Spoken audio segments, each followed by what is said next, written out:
Finally, the media is doing its job and reporting, at least superficially, on Project 2025. If you live under a rock and don't know, Project 2025 is a 900-page report outlining Trump's agenda for a second term if elected. Under the leadership of Kevin Howard, the Heritage Foundation created an ultra-conservative guide for building a dystopian future life in the United States. The document takes the U.S. way back to a time when white males were the only power, women were barefoot, pregnant, only speaking when spoken to, and any minority or racial groups were discriminated against, persecuted, and resigned to living in racial ghettos. In a nutshell, Project 2025 focuses on authoritarian tendencies. Centralizing power within the executive branch and reducing checks and balances creates the conditions for dictatorial rule. It undermines democratic institutions and limits the ability of other branches of government to hold the executive accountable. Erosion of civil liberties. Aggressive deregulation and national security measures reduced civil liberties, including freedom of speech, privacy rights, and protections against government overreach. Politicization of the civil service.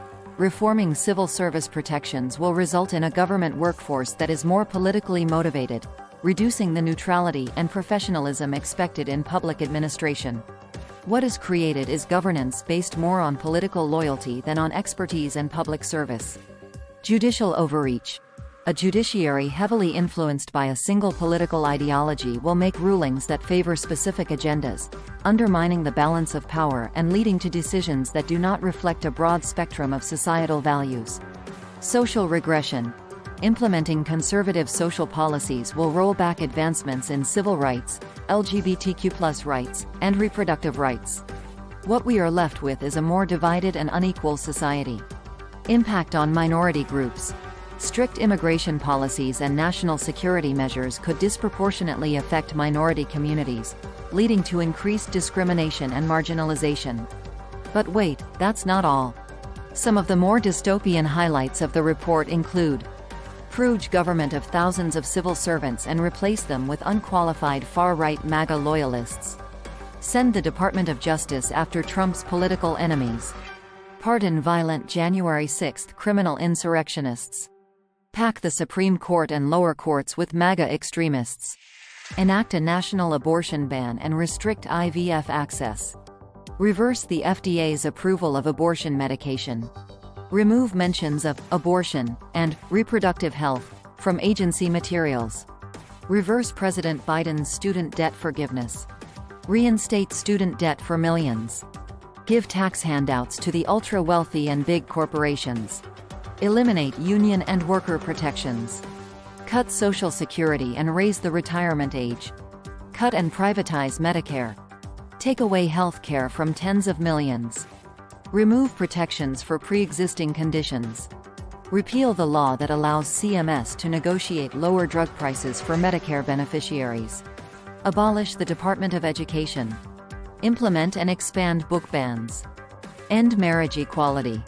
Repeal anti-discrimination protections for LGBTQ+ students. Reinstate the transgender military ban and discharge all transgender service members. End climate protections and end clean energy programs. Withdraw from the Paris Climate Accords. Repeal the Inflation Reduction Act. Replace climate advisors with fossil fuel lobbyists. Deregulate big corporations and the oil industry. Use the U.S. military to persecute anti-Trump protesters. Place immigrants in mass detention centers. Reinstate and expand Trump's Muslim ban.